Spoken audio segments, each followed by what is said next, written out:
Welcome to the Flow podcast, where we discuss digital asset market structure with industry leaders.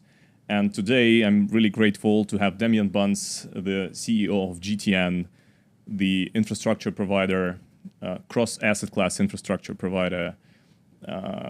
Damian, really glad to have you here. Thank you, Kostya. I appreciate the invitation. Thank you. So, Damian, you have a remarkable 30-year background within the traditional asset classes, as we call it in the digital asset space. You had really an exciting journey from Barings to Goldman's to GTN. Can you share a bit more about your background? And just be great to hear the story. Yeah, I mean, it's nice to hear the word remarkable. I mean, obviously my CV, I've padded it out well enough because, of course, like anybody, I've had my fair share of highs and lows in the industry. But it's nice to be, I think, representing the more traditional markets as opposed to the sort of digital asset space, albeit, I've had a chance to see that marketplace evolve a bit. So, I mean, let's just, I'll try and keep it fairly brief. Sure. But going right back to the start, as it happens, I have a degree in fine art, which most people don't know. And I remember being at university and my father would introduce me as, this is my son Damian, who's training to be unemployed. So at a certain point in time, I had to switch, and I switched into computer science. And during that master's degree in computer science, where I was learning programming and all the usual sort of things, I had chance to go and work in industry. Yep. And I spent some time in an insurance company, and I realized very, very quickly that I did not want to be in a service industry. If I was going to work in a company, I wanted to be core to the company. And so hence my first job was in the software industry. I went to IBM, and at IBM I was working in a low-level support role, supporting organizations that had taken some of the the IBM software products.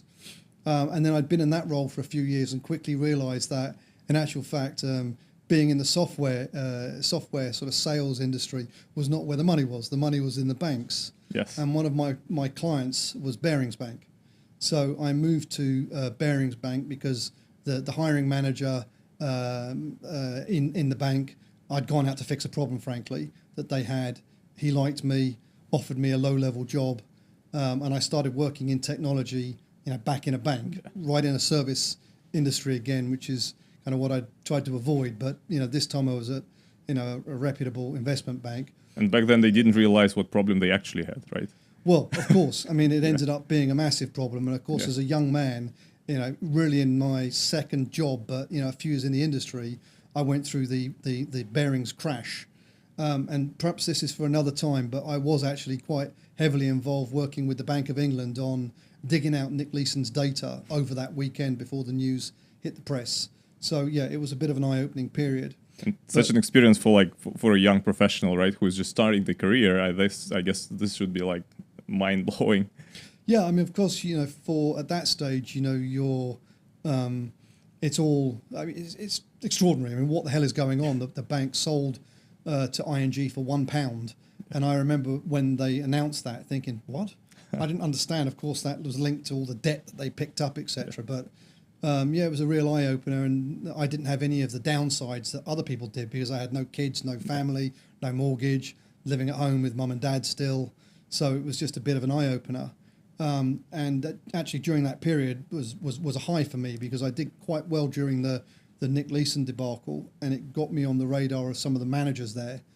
And it kept me in the IT industry at the bank for a few years. And I'm going to try and fast forward quickly for you because I know this is a story, but I still wanted to get into the industry, into tech, out of technology and into the business. But there was no way at that stage to get in. There was no way in. I was sort of too many years in IT.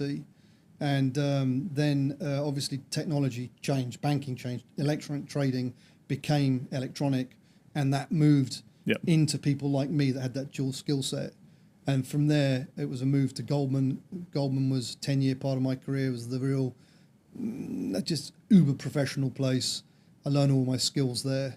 And then I worked in the retail space for a while, and then find myself at GTN in my kind of like the last quarter of my career. Yeah, it's such an exciting journey, and I guess you also were involved into different asset classes, which is not usual for someone who is, growing within the single asset class. You've covered like equities, FX, CFDs, like basically you've seen it all. What is the most interesting asset class that you've been involved into professionally? I mean, I have to say probably, look, ironically, the most profitable, which means the businesses that you're in are bigger, more money, is FX. It's a much bigger market. It's an OTC market. There's a lot of risk taking as opposed to exchange-based equities. But the equities industry with much lower margins is highly complex. So about smart order routing technologies, dark pools, MTFs, systematic internalizers. So the equity market structure is really deep, really complex. In the US, it's sort of kind of mimicked in Europe a bit as well. So the routing of orders, the complexity of smart order routing strategies, makes equity sort of really interesting. But in terms of asset classes, for me, I really enjoyed FX because it's just massive volumes. The currency movements are interesting. It's not like stock. You're unlikely to see it, or maybe with Brexit or something like that. But you don't see a 10% swing in a currency like you do in a stock, for example. And obviously, there's a lot of very clever people that are taking risk, unwinding risk. So I think FX probably for me was the most exciting of the asset classes. Interesting. Well, it's great to hear that because crypto, from my point of view, is mimicking probably 70% of the market structure of FX, and then the rest is a mix of equities and commodities as well. And we're hosting this podcast to talk about the market structure, and there are a lot of parallels with other asset classes and crypto. But let's first talk about the GTN itself, right? Let's just tell our listeners what is GTN, how does it shift the market structure, and what services and products do you guys provide? Sure. Look, first and foremost, we operate in the B2B and the B2C space. So we're not in the retail business, which is why you don't see us heavily marketed. We're about 600 people now. We're regulated in the UK, we're regulated in the US, Singapore, and also in Dubai. And we have an office in South Africa and a big development center in Sri Lanka. But what we really do is we have primarily we provide large banks, fintechs, the capability to execute in capital markets globally. So if you're a fintech, a neobank, and you want to provide your end users with a ability to trade shares, fractional shares, or bonds, GTN steps in. We give you an API suite. Off you go. We have all the market access. Similarly, if you're a bank, maybe building your own trading infrastructure is perhaps not your competence. You can take our platform, white label it, give that platform to your end users. So, for example, a large percentage of the Saudi banks, the big Saudi banks, they use our technology, they give it to their end users, and they sell it as an additional banking service for them. That's where GTN sits. So we're in that space. There's not many of us that are in the B2B2C space. But that's our kind of core. It's an interesting trend, and that's exactly what we see today in crypto, because a lot of the companies, they were starting to build everything in-house, and then they just realized that you cannot reinvent the wheel every time. You need to build the market infrastructure, connectivity, all sort of other things that right now we see a lot of the established players are actually transitioning to the SaaS structure when they can outsource some of the significant infrastructure to the reliable and trusted parties. I guess this is exactly the same way as some of the traditional banks are coming to you, moving from their in-house legacy systems, right, to update the infrastructure. How do you see this trend going? Do you believe that there will be more companies relying on outsourced infrastructure? And just there was a news article I read a few weeks ago that a few large Wall Street banks are actually considering outsourcing the market-making business to someone like Citadel. I know that's a kind of different example, but the trend is obvious, right? Even the larger big banks are considering to outsource significant part of the infrastructure to the market professionals, and you guys are actually also leading that trend. So how do you see that changing or evolving in the next few years? Look, I think when any kind of industry becomes, in a sense, commoditized, and let's take CRM systems. There was a time, perhaps not in your lifetime, but in my lifetime, where everyone was building their own CRM, and of course now you don't. You'll take one of the household names and then adapt it. Same sort of approach really for capital markets. So ability to access a stock exchange, execute a share. It's effort to build that. Is it really going to add value to your proposition? Not really, if you can use someone else's. Exactly. And I think so. What you're seeing, increasingly, because things are digital, because you can get to a much larger community much more easily today. You can afford to be niche and still be profitable and big. So people are happier and I think more successful building niche products and services and being really deep, really expert, and then bolting those services into other platform providers. And for those platform providers that aggregate users, I mean, Revolut's an example of that. They don't need to be the best insurance company for pets. They just need to have selected the best one and make sure it's seamlessly integrated and that the user experience works. So for me, I mean that trend has started and it's just going to accelerate. Yeah, we're quite biased on that because we're both providing infrastructure for financial institutions. But I hadn't thought of that, but I'm totally with you on that. I do believe it just helps all of those institutions scale faster while just not reinventing the wheel and rely on the trusted infrastructure provider. So yeah, that does make total sense. Yeah, I would, however, say though that at the same time, by sort of farming out the kind of commoditized extras, it also allows companies to really, really double down on IP, on things that they need to be good at. And for example, at one point in time, like the market making was the core job of the banks. Exactly. Of course, regulatory change meant that many of those people went to Citadels and XTX and the jump tradings of this world. I guess Alex Gerko kind of disrupted that entire model, right? Disrupting all the banks with non-banking market maker. Oh, exactly. Yeah, and Citadel, I think, was there even earlier. On the equities side, as well. yes. And these guys are there, as you know, they're undercover, but they are powering the liquidity across all exchanges globally. Exactly. These market makers. Yeah, it's interesting how like sometimes under the hood the market is changing so fast, and that yet for the retail client it's just not transparent. They still think that when they trade via Revolut, they trade on New York Stock Exchange, which in most of the time is just not the case.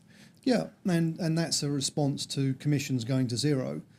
Brokers had to find an alternative method to monetize that flow. Exactly. And that's what happened. I mean, that flow goes to market makers. They pay, for that flow, and then they subsequently make money in the spread unwinding it. And from, there's lots of debates about whether that's a good thing or a bad thing. From a retail perspective, I mean, if you're getting the shares at the price you want, what's the big deal? Exactly. So, yeah. And I believe, like, once again, I'm a little bit biased on that, but I believe ECNs, the same way they were emerging in the equities space and they're quite established in FX, will do the huge difference, will bring the huge value to the digital asset space as well. Yeah, I mean, I think that if you think about what was being sold for in equities, because it's slightly different than it is in FX. In equities, when, say, dark pools first emerged, and then they became regulated as MTFs or indeed systematic internalizers, they were there to deal with the problem of large in scale.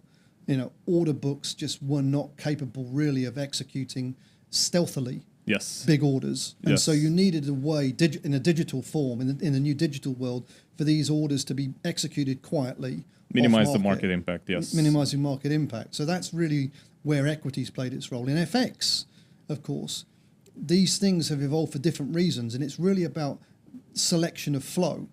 So in equities, you don't really think about, as a market maker, you do think about toxicity. But generally speaking, if you're a market participant with equities, you want as more flow as possible. But if it's in FX, you need to check the toxicity of the flow because ultimately you could own that position. And so ECNs have evolved there as a way of, if you like, aggregating or creating different channels for different types of flow, and then therefore being able to price it differently. Yep, makes total sense. So going back to your background and experience of the course of your career, what do you think and what do you believe are the top 3 significant market structure changes that affected the entire industry? Well, I mean, going quite far back now, but if you remember, in Europe, and that's where I had most of my experience, turquoise evolved, and that was the banks and Chi-X responding to the high fees that the London Stock Exchange was charging for execution.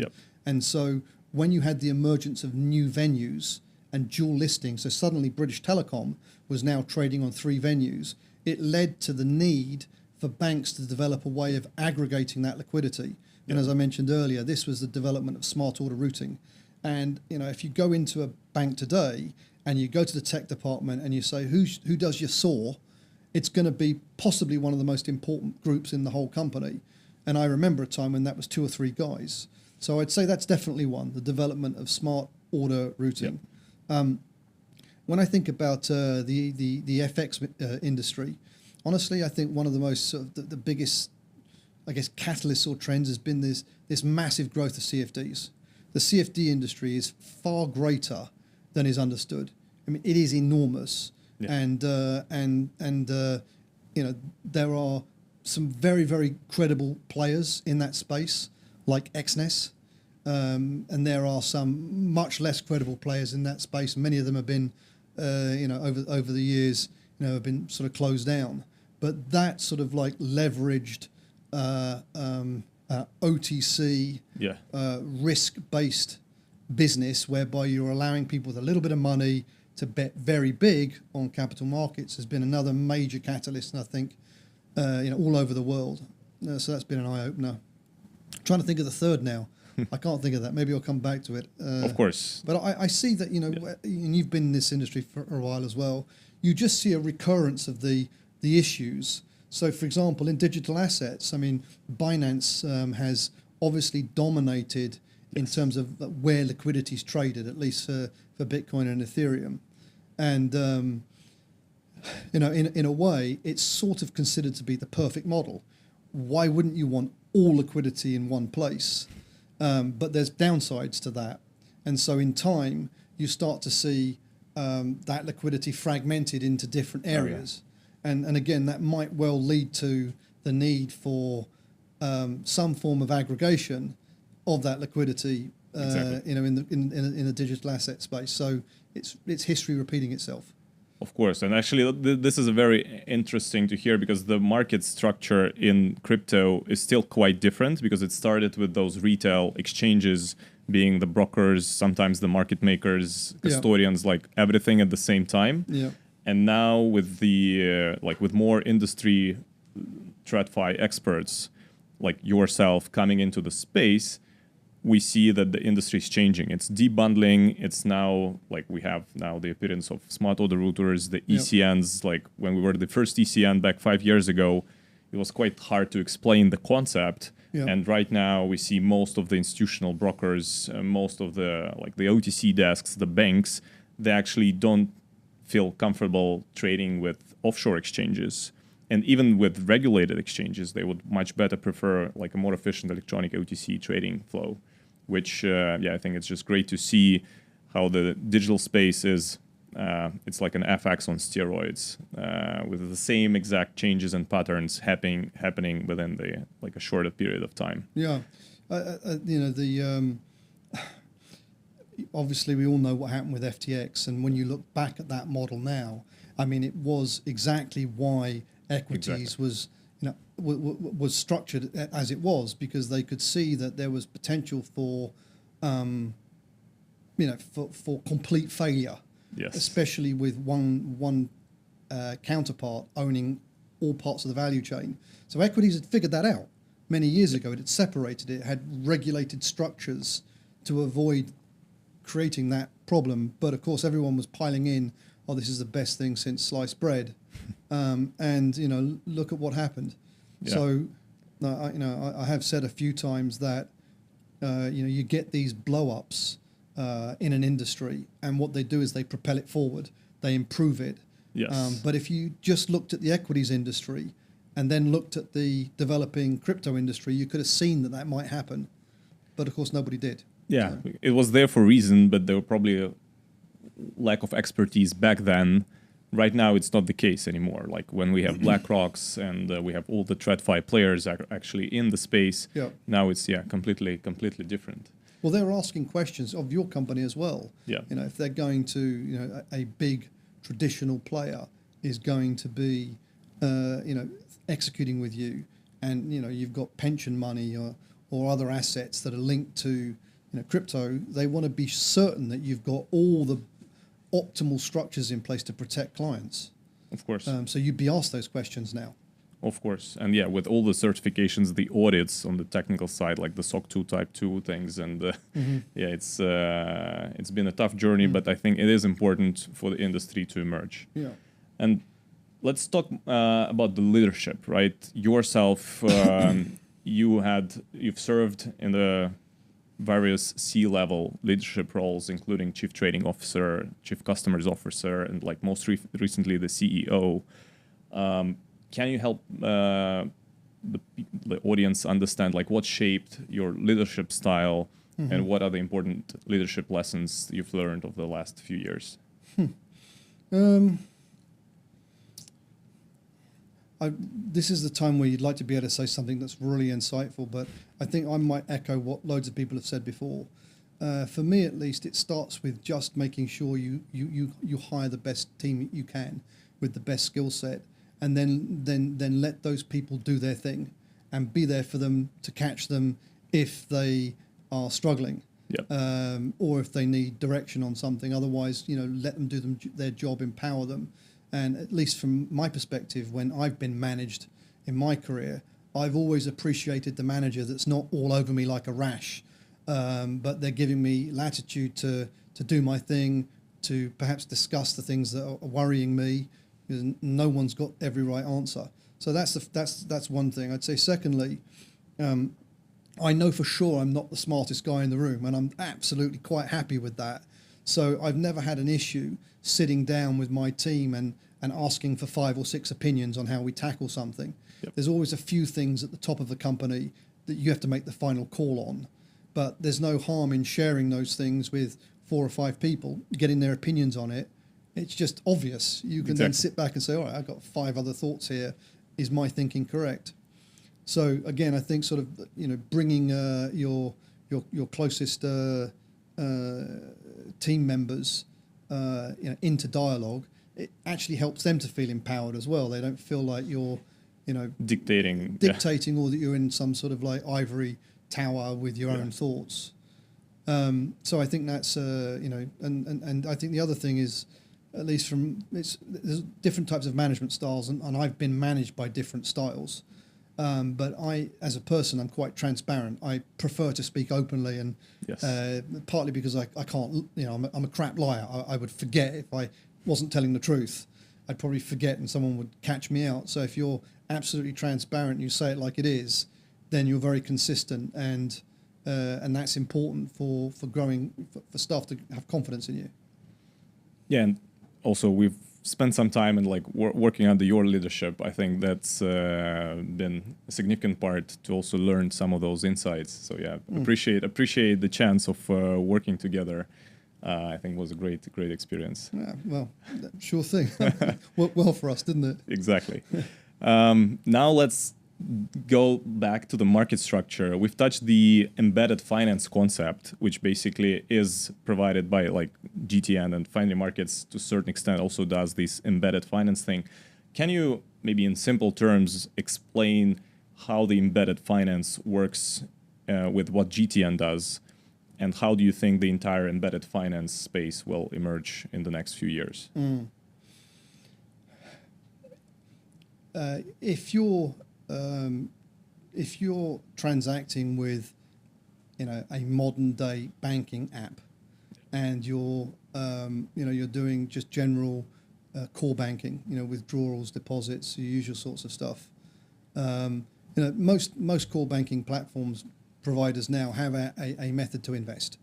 they have a method to do, I guess, weekly or monthly direct debits from your account into markets, so that you've got the pound cost averaging effect, or dollar cost averaging.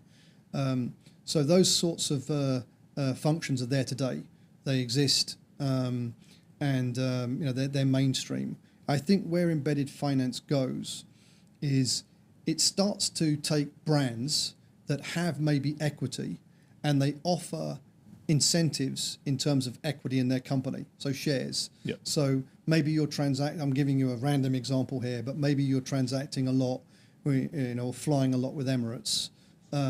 Those kind of companies that you wouldn't traditionally associate with embedded finance, they have loyalty schemes, they have point systems, but they're looking at now ways of in attracting their customers into more financial schemes that would benefit them, and maybe linked, for example, to Emirates stock, or British Airways, the Spanish airline holding company. So that type of usability, I think, is evolving. Look at Kareem out here, or Talabat. Oh yeah, they have everything, right? You might be ordering food. Maybe you're not going to invest there. Yeah. But can they make use of services, from finance companies? Yeah, of course they can, and that's where they're innovating now. Perfect.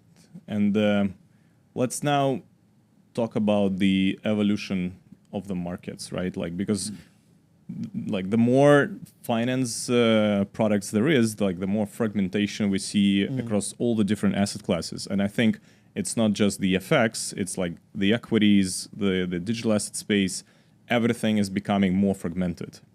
While it's kind of not that logical, right? Because as you mentioned before, you kind of would think that having just one exchange would solve all the issues, but we see exactly the opposite. There's more exchanges, there's more liquidity, and equities and FX, they've kind of solved that fragmentation with ECNs. What's your view on the ECN concept in general? How do you see that emerging across different asset classes, and maybe any thoughts or ideas on the crypto space as well? Okay, so this notion of sort of fragmentation, what shortly follows, ironically, is sort of aggregation. Yes. And we saw early on in equities markets that companies that were re-aggregating those services. So a company, for example, re-aggregating where volumes trade. Yes. Quite useful. If you wanted to know what was traded on the London Stock Exchange, how much was traded on Chi-X or Turquoise or CBOE or whatever. So those aggregation companies, I think, have been interesting in finance. It's been the same in the airlines industry. At one point in time, you were going to BA. Now you can go to a Podo and you can type in, I want to travel from here to here, and they aggregate the airlines behind. Yep. Not all those airlines want to be aggregated, but those kind of companies aggregating those services, it's a shame in insurance as well, have been important and important companies in finance, and I think that's going to continue. Of course. So we'll see. If you look at the fragmentation that's taking place in digital assets, aggregators of that, I think, will play a good role. Now, going back to your specific question on ECNs. So as I said, earlier on, the ECN model, it allows for sort of private interactions between two counterparts. So I could come to you.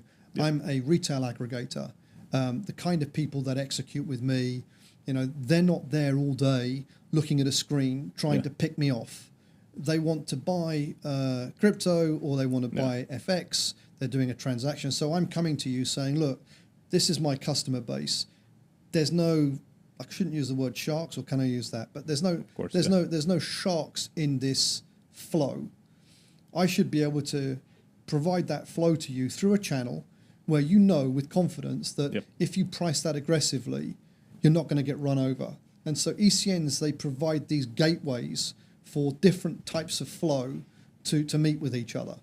And equally, at the same time, there will be counterparts that you've met that have some of that flow, and they have some of the flow that maybe you don't like.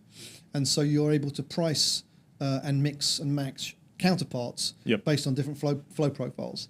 So ECNs in that sense, they're a perfect bridge, and obviously growing in the marketplace.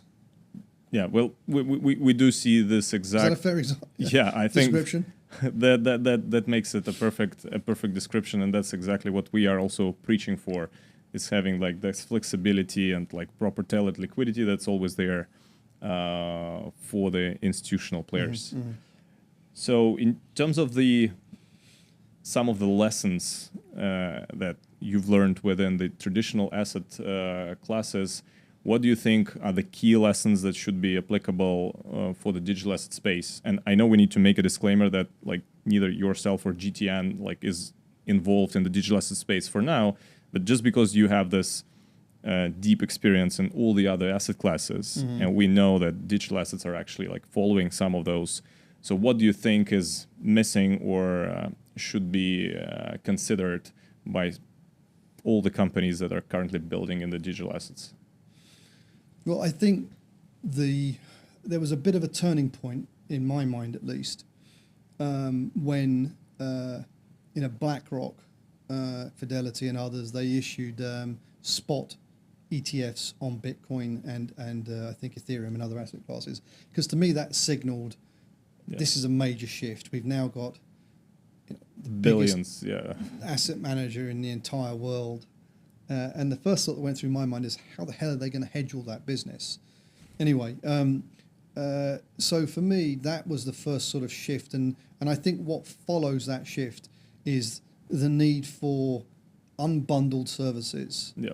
Because, for example, if I were looking at moving into the spot crypto space, so not ETFs, but if I were thinking of moving into that segment, what I want to be absolutely certain of is that the wallet management is really top end.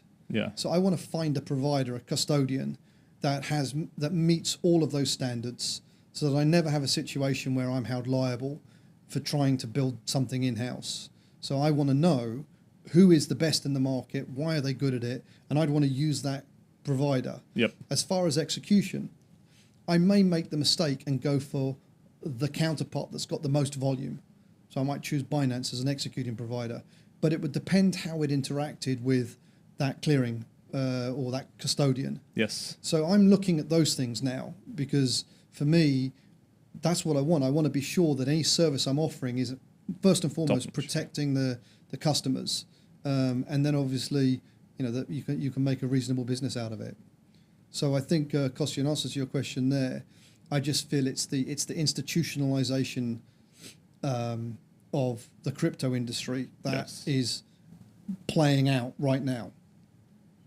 And once again, I am quite biased on this, but yeah, totally agree. I think this institutional demand from the likes of BlackRock will change the market structure. And I think exchanges are already seeing that push. Mm-hmm. And we know, and we also recently saw a few large M&As with, for example, like Kraken acquiring some large broker-dealers. So we see that there is an intersection of the traditional crypto players trying to penetrate the traditional markets, and there's the movement the other way around. So it seems that we see a major M&A activity happening, and probably will be there for quite some time, the same way as electronification of traditional markets caused M&A activity back like 20 years ago. So how do you see any parallels here? Maybe you can share some insights from the market structure like 20 years ago when there was M&A activity, and what do you see, and how do you see the M&A activity right now going forward? I think it's the same. It's the same. I mean, we're going to see more infrastructure companies, exchanges, buying into more crypto exchanges, because it's just natural for CME to kind of want to extend their asset range, and we've seen that already with some deals there. I think what's kind of, for me, when I'm looking at a startup, and I quite a lot pass through present to us. I am now increasingly looking at what the backgrounds of the founders are, and and I don't want to sort of categorize any, but where I get comfort is you've got maybe the younger, very tech savvy, digital native engineer working with a more traditional finance professional. I see those partnerships working really well because they act as a counterbalance. One has got the innovation and the drive that the digital asset world's bringing. Yep. The other's got the safety measures, the things that have gone wrong in the past. And you see these companies. So I won't name names now, but there are many. If you look at some of the important companies there, you'll see that increasingly they're led by people that worked at Goldman Sachs or Credit Suisse or Morgan Stanley. They're now investment bank, because they know how regulators operate. They Exactly. don't try and jump through loops. I think that's a great pattern. I guess some VCs are also looking at that exactly the same way. Yeah. Well, I think, but it's to me, it's a good ingredient. I think if you're too much of one, or too much, I think too much of either is a problem. Yes. I think very, very traditional people trying to make their way in digital assets can also be an issue because they're constrained by exactly. They try to rebuild the same thing and it doesn't work the exact same way. Exactly. Yeah. So that counterbalance. Similarly, if it's two very, very digitally native engineers, I mean, there will be some success stories. Don't get me wrong. Yeah. But also, I sort of look. There's some hurdles that they're not going to see. Of course. Yeah. I think this is quite insightful. So GTN has some recent partnership announcements, and congrats on that with Revolut and Blue Ocean. What are the key milestones for GTN within the next couple of years? Well, we've been expanding, all over the world. So, as I said to you, we had offices, in the US. We're opening up in Hong Kong. We're actively marketing now in Korea, in Australia. We have a regulated office in Singapore. We've recently struck another deal with Webull. So much of the same. We want to, we have a really successful model in the GCC region, and we're replicating that everywhere else. And as I said, so the neobanks, the fintechs, and the broker dealers, the large banks, they're all seeing a need for these services, and we're pitching to them. As far as our future, we're a private company. We have two core venture partners now. IFC, which is the World Bank, and SBI, the large Japanese conglomerate. And in the coming years, we'll probably be increasing, our investor base. It's an area ripe for M&A activity now. Being in the space we're in, where we're indirectly aggregating retail business. Yes. So for every bank we connect to, we might have 100,000 end users. We don't know who they are, but we can, those are numbered accounts. And those sort of metrics, the growth in those metrics are important for valuations and for investors. So, we're in a pretty good space, but we're in no rush. We're a profitable company. Wait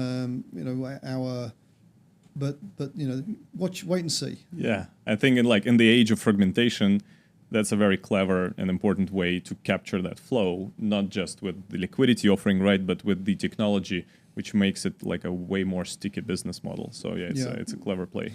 Yeah, well, we never get too comfortable because we have competitors, and we've got to keep on our toes. But if we were dealing with quite an important new counterpart recently, and it really is a partnership. Yes.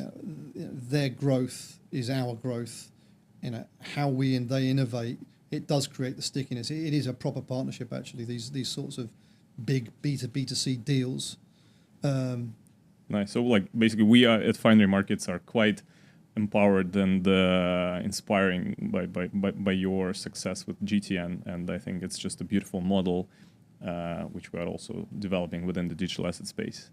So wrapping up the podcast and the interview, can you mention maybe one thing or a couple things, up to you, what you would want to know before entering the financial market space? Like back then, when you just started your career at IBM or Barings, what is the most important thing that you would want yourself to know back then? Well, I said at the outset, I mean, every career, has its bumps. Yeah. And you need to be prepared for those, because you can go through school and universities and kind of feel a little bit invincible, and then you get fired for the first time, and you suddenly wake up and go, oh, hang on a minute. But on a serious note, I think adapting to, if I had known back then, what would I like to have known? I think probably I could possibly. It would have been nice if someone had mentioned to me that, the person you least expect could end up being the most important person in the room, because you never know who's going to rise, who's not going to rise, and if I'd known that, I might have been friendly with everyone. But of course, it doesn't work like that in the real world. So I don't know, Kostya. It's a difficult question. My career's been exciting. I've taken risks. Yeah. I've moved to different countries. I've worked in Moscow. I've worked in New York. I've worked in Tokyo. I've working in Dubai. I've been in Denmark. I've been in Cyprus. I've just moved around a lot and flown a lot, and I've moved asset classes. I've actually moved client segments as well. So I feel like I've got this, not really deliberate. In some respects, it was, moving away from equities was quite deliberate. Yep. I wanted to get into an asset class that had more profitability, which was why I was in FX and commodities. Moving from retail into retail was, again, it was a jump away from institutional into more margin, where businesses could grow. But just try and enjoy life, take a few risks, make great connections, keep those connections, and be true to yourself.